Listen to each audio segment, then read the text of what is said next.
اعوذ باللہ من الشیطان الرجیم بسم اللہ الرحمن الرحیم فانطلقا، پھر چلے دونوں، حتی اذا لقیا غلاما قتلہ، جب ایک نوجوان سے ملاقات ہوئی اس نے قتل کر دیا اس کو، حضرت خضر نے۔ قالا قتلت نفسا زکیۃ بغیر نفس، حضرت موسیٰ علیہ السلام پھر بولے یہ کیا کیا آپ نے؟ ایک بے گناہ جان کو آپ نے قتل کر دیا اس کے بغیر کہ اس نے کسی کا خون بہایا ہو۔ لقد جئت شیئا نکرا، یہ تو آپ نے بہت ہی نامعقول حرکت کی ہے۔ قال علم انک لن تستطیع معی صبرا، اب انہوں نے بھی ذرا ڈانٹ کے انداز میں کہا علم اقل لک، کیا میں نے نہیں کہا تھا تم سے کہ تم میرے ساتھ صبر نہیں کر سکو گے؟ قال ان سألتک عن شیء بعدها فلا تصاحبنی، حضرت موسیٰ نے عرض کیا کہ اچھا ٹھیک ہے، اب اگر تیسری مرتبہ مجھ سے غلطی ہو جائے، دوسری مرتبہ اور مجھے معافی دے دیں، اگر اب میں اس کے بعد کوئی آپ سے سوال کروں تو پھر ٹھیک ہے، آپ مجھے اپنے ساتھ نہ رکھیے گا، فلا تصاحبنی، پھر یہ کہ میں اپنا راستہ لے لوں گا۔ قد بلغت من لدنی عذرا، میری جانب سے آپ نے جو ہے حجت قائم کر دی ہے اور آپ عذر جو ہے اب آپ کر سکتے ہیں کہ آپ مجھے اپنے ساتھ نہ رکھیں، یعنی خطا میری ہے۔ فانطلقا، پھر چلے، حتی اذا اتیا اہل قریۃ استطعما اہلہا، اور جب یہاں تک کہ وہ پہنچے ایک بستی والوں کے پاس، وہاں انہوں نے ان سے چاہا کہ وہ انہیں کھانا کھلائیں، مسافر جیسے ہوتے ہیں کہ بھائی ہم لوگ آئے ہیں، مسافر ہیں، آپ کی بستی میں آئے ہیں تو ہمیں کھانا کھلائیے۔ فَأَبَوْا أَن يُضَيِّفُوهُمَا، تو وہاں کی بستی والوں نے، وہ ایسے کچھ کٹھور اور شقی لوگ تھے، انکار کر دیا ان کی ضیافت سے، انہیں کچھ کھانے کو نہیں دیا۔ فَوَجَدَ فِيهَا جِدَارًا، وہاں انہوں نے دیکھا ایک دیوار، يُرِيدُ أَن يَنقَضَّ، کہ بالکل گرنے کو ہے، ٹوٹنے کو ہے، گرنے کو ہے۔ فَأَقَامَهُ، تو وہ حضرت خضر نے اس کو سیدھا کر دیا، بنا دیا اور سیدھا کر دیا، مضبوط کر دیا۔ قَالَ لَوْ شِئْتَ لَاتَّخَذْتَ عَلَيْهِ أَجْرًا، تو حضرت موسیٰ نے پھر کہا کہ اگر آپ چاہتے، یہ اتنے ناہنجار لوگ، انہوں نے مسافروں کو کھانا تک نہیں دیا اور آپ نے بغیر مزدوری لیے ہوئے ان کا کام کر دیا، ان کی دیوار سیدھی کر دی۔ لو شئت لاتخذت علیہ اجرا، آپ اس پر اجرت طلب کرتے ان سے، اور یہ جو اجرت سے جو ہے بہرحال ہم جو ہے کچھ نہ کچھ کھاتے پیتے۔ قال ھذا فراق بینی و بینک، کہ بس یہ اب میرے اور آپ کے درمیان اب علیحدگی کا وقت ہے۔ سأنبئک بتأویل ما لم تستطع علیہ صبرا، اب میں تمہیں بتائے دیتا ہوں اصل راز اور حقیقت ان چیزوں کا جس پر کہ آپ صبر نہ کر سکے۔ اما السفینہ، جہاں تک اس کشتی کا معاملہ ہے، فکانت لمساکین یعملون فی البحر، تو یہ ان مزدوروں کی ملکیت تھی کہ جو دریا میں محنت کرتے ہیں، جیسے کشتی ہے ادھر سے ادھر اتار دیا، دو پیسے لے لیے، ایک پیسہ لے لیا، یہ مزدوری کر رہے ہیں، ان کے لیے گویا کہ کمائی کا اور ان کی معاش کا یہی ذریعہ ہے۔ فاردت ان اعیبھا، میں نے یہ چاہا کہ اس کو عیب دار کر دوں۔ وکان وراءہم ملک یاخذ کل سفینۃ غصبا، جبکہ آگے جو ہے ایک بادشاہ تھا، حاکم تھا، جو ہر کشتی کو کہ جو ثابت و سالم ہے اسے وہ غصب کر رہا ہے، اس کو جو ہے کنفسکیٹ کر رہا ہے، جیسے آج کل بھی ہوتا ہے ہمارے ہاں، وہ ویگنز جو ہیں وہ پولیس والے روک لیتے ہیں، تو اسی طریقے سے وہ جو ہے قبضہ کر رہا ہے ان پر۔ یاخذ کل سفینۃ غصبا، اب وہ دیکھے گا کہ یہ تو ٹوٹی ہوئی کشتی چھوڑ دے گا،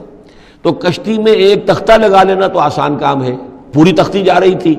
تو میں نے ایک تختہ جو ان کا جو ہے توڑ دیا ہے تاکہ اسے ناقص سمجھ کر وہ بادشاہ جو ہے اسے ریجیکٹ کر دے اور اس کشتی کو نہ لے، تو ان مزدوروں کی پوری کشتی بچ جائے۔ ایک تختہ توڑنے سے تختی بچتی ہے، اور یہ سالم رہتی تختی تو پوری کشتی جا رہی تھی۔ تو میں نے ان کے خیر کے لیے کیا ہے، جس کو تم نے یہ سمجھا کہ شاید میں لوگوں کو ہلاک کرنے کے لیے میں نے یہ قدم اٹھایا ہے۔ وَأَمَّا الْغُلَامُ، اور جہاں تک اس لڑکے کا معاملہ ہے، نوجوان کا، فَكَانَ أَبَوَاهُ مُؤْمِنَيْنِ، اس کے والدین بڑے نیک اور صالح ہیں، والدین دونوں کے دونوں۔ فَخَشِينَا أَن يُرْهِقَهُمَا طُغْيَانًا وَكُفْرًا، اب ظاہر بات ہے کہ حضرت خضر کو معلوم ہوگا کہ اس کے جینز اچھے نہیں ہیں، بڑے شرارتی قسم کے جین اس کے اندر ہیں، اور یہ جب جوان ہوگا تو یہ آوارہ ہو کر اٹھے گا اور بہت سخت ہوگا اور اپنے والدین کے لیے سوہان روح بن جائے گا۔ یرہقہما طغیانا و کفرا، ناشکری اور زبردستی کر کے ان کو عاجز کرے گا، ستائے گا۔ فاردنا یبدلہما ربہما خیرا منہ زکاۃ واقرب رحما، تو ہم نے یہ چاہا کہ ان کا رب ان کے لیے بدل دے، اس سے بہتر اولاد اسے دے، بیٹا دے دے کہ جو اس کے لیے پاکیزگی میں بھی اور شفقت اور رحمت میں بھی اس سے بہتر ہو، جو ان کے لیے بڑھاپے میں سہارا بن سکے۔ تو ہم نے صرف یہ کیا ہے کہ یہ بچہ جو ہے وہ یہ ساری چیزیں جو اللہ کے حکم سے میں کر رہا ہوں، یہ گویا کہ تکوینی امور ہیں جو ہو رہے ہیں، یہ تشریعی امور نہیں ہے، تم شریعت کے حوالے سے دیکھ رہے ہو، اور میں یہ تکوینی معاملات کر رہا ہوں اللہ کے حکم کے مطابق۔ اور یہ در حقیقت رحمت ہے، جس کو کہ لوگوں نے یہ سمجھا ہوگا، جن کا بچہ جو والدین کا فوت ہو گیا تو ان کے اوپر تو پہاڑ ٹوٹ پڑا ہوگا، غم قوم کا، لیکن اصل میں اللہ تعالیٰ نے یہ ان کے خیر کے لیے کیا۔ وَأَمَّا الْجِدَارُ، اور جہاں تک اس دیوار کا معاملہ ہے، فَكَانَ لِغُلَامَيْنِ يَتِيمَيْنِ فِي الْمَدِينَةِ، تو یہ دو غلام لڑکوں کی دیوار ہے جو شہر میں رہتے ہیں۔ وَكَانَ تَحْتَهُ كَنْزٌ لَهُمَا، اور اس دیوار کی جڑ میں ان کے لیے ایک دفینہ ہے۔ وَكَانَ أَبُوهُمَا صَالِحًا، اور ان کا باپ جو ہے وہ بہت نیک آدمی تھا، باپ نیک تھا، وہ جو سمجھئے کہ کسی جوانی میں یا کوئی وقت جو ہے وہ اس کی موت کا وقت آ گیا، بچے چھوٹے چھوٹے تھے، اس نے کچھ اپنی پونجی جو ہے گھر کے اندر ایک دیوار کی جڑ کے اندر بنیاد کے اندر دفن کر دی، یہ بڑے ہو جائیں بچے یہ نکال لیں۔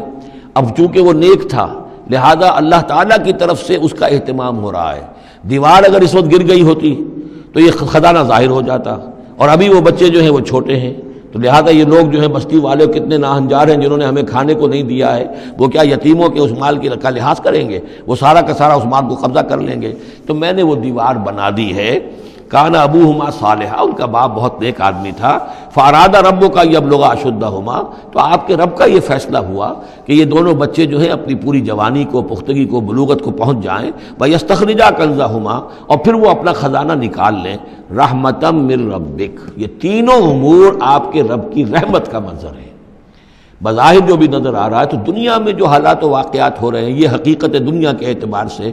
ہم اس کے ظاہر کو دیکھتے ہیں، اور ظاہر کے حوالے سے ہی دل گرفتہ ہو گئے، رنجیدہ ہو گئے، نقصان ہو گیا، یہ ہو گیا، ہاں اے فلک پیر جواں تھا ابھی عارف، کیا تیرا بگڑتا جو نہ مرتا کوئی دن اور، مرثیوں پر مرثیے کہے جا رہے ہیں، یہ سب کچھ ہوتا ہے، لیکن یہ کہ یہ پتہ نہیں ہوتا کہ اللہ تعالیٰ کی طرف سے جو بھی ہے وہ خیر ہے، اسی میں بھلائی ہے۔ تو بندہ مومن کا کام کیا ہے؟ تفویض الامر الی اللہ، اپنے معاملات کو اللہ کے حوالے کر دے، راضی برضائے رب، جو اللہ کی طرف سے آیا کہ ہر ساقی ماریخت عین الطاف است، رحمتا من ربک، یہ سب کچھ رحمت تھا، رحمت ہے آپ کے رب کی طرف سے۔ وما فعلتہ عن امری، یہ میں نے اپنے جی سے نہیں کیا ہے، میرا فیصلہ نہیں ہے۔ یعنی یہ جو بھی تھے، چاہے فرشتے تھے اور چاہے کوئی نیک انسان ہے جنہیں اللہ نے بہت لمبی زندگی دے دی ہے، چاہے یہ کوئی روح ہے کہ جو انسانی شکل میں پھر آ گئی ہے، کہ جو اللہ تعالیٰ نے کسی ولی اللہ کی روح کو جو ہے وہ طویل زندگی دے رکھی ہے، کوئی بھی ہے، اس سے کوئی فرق واقع نہیں ہوتا، لیکن یہ کہ وہ در حقیقت کارکنان قضاء و قدر کی فوج میں ریکروٹ ہو گئے۔ وہ جو فیصلے کر رہے ہیں، جس کی تنفیذ کر رہے ہیں، اس کا شریعت سے تعلق نہیں ہے، وہ تکوینی امور ہے اللہ تعالیٰ کے۔ ذالک تعویل ما لم تستطع علیہ صبرا، یہ ہے تعویل، یہ ہے اصل حقیقت، یہ ہے اصل راز ان چیزوں کا جس پر کہ اے موسیٰ تم صبر نہ کر پائے۔ اب اس کے بعد جو ایک رکوع میں واقعہ آ رہا ہے ذوالقرنین کا، تو جو بھی 1-2 منٹ ہمارے پاس ہے اس میں میں تھوڑی سی تمہید بیان کیے دیتا ہوں کہ تو ایک سوال یہ بھی تھا کہ ذوالقرنین کون ہے؟ یہ کون ہے؟ یہ سمجھئے کہ اس صدی تک، تقریباً 1300 برس تک ہمارے مفسرین ان کے علم میں نہیں تھا کہ کوئی اتنا بڑا بادشاہ رہا ہو جتنا بڑے بادشاہ کا ذکر ابھی ذوالقرنین کے حوالے سے آئے گا، تو لہٰذا لوگوں نے یہ سمجھا عام طور پر کہ سکندر اعظم، یہی معلوم تھا سکندر بہت بڑا فاتح تھا، وہ مقدونیہ سے چلا یونان سے اور دریائے بیاس تک آ گیا، کتنا بڑا، تو اس کو، لیکن یہ کہ اس کی سیرت و کردار جو ہے جو سکندر کی معلوم ہے، اس کی کوئی مناسبت ذوالقرنین کے اس کردار سے نہیں ہے۔ ذوالقرنین اصل میں ایران کے بادشاہ تھے، اور ایران اس وقت 2 ملکوں میں اوپر میں منقسم تھا۔ اب بھی اگر ابھی کبھی نقشہ دیکھیں گے تو ایک علاقہ جو ہے ایران کا وہ تو ہے جو خراسان کا حصہ ہے، جو اصل ایران ہے اس کو بھی یوں سمجھیے 2 حصوں میں، ایک پارس پرانا کہلاتا تھا جس سے فارس کا لفظ بنا ہے، اور دوسرا مادہ تھا، میڈیا یا مادہ۔ تو یہ ایک شخص ایسے ابھرے کہ جنہوں نے ان دونوں کو ملا کر ایک حکومت بنایا، اور وہاں سے سلطنت ایران کا جو یوں سمجھیے کہ جو ان کا ایک سنہرا دور ہے، اور ان کی عظمت و سطوت جس کی کہ وہ بہت زیادہ جس پر فخر کرتے ہیں، اس لیے کہ ایرانی قوم بڑی نیشنلسٹ ہے، نسل پرست ہے، ان کے اندر اپنی تاریخ پر، اپنی روایات پر جو ہے وہ بہت ان کو فخر ہے۔ تو وہاں سے وہ دور شروع ہوا، اور انہوں نے پھر اس علامت میں کہ میں نے 2 ملکوں کو جوڑ کر ایک بنایا ہے، اپنے تاج کے اندر 2 سینگ لگا لیے تھے، اور وہ جو ہے ذوالقرنین یہ لقب ان کا ہو گیا تھا۔ اس کے حوالے سے سوال کیا گیا، اور اس کے بارے میں تفصیل جو اگلے رکوع میں آئے گی۔ صدق اللہ العظیم۔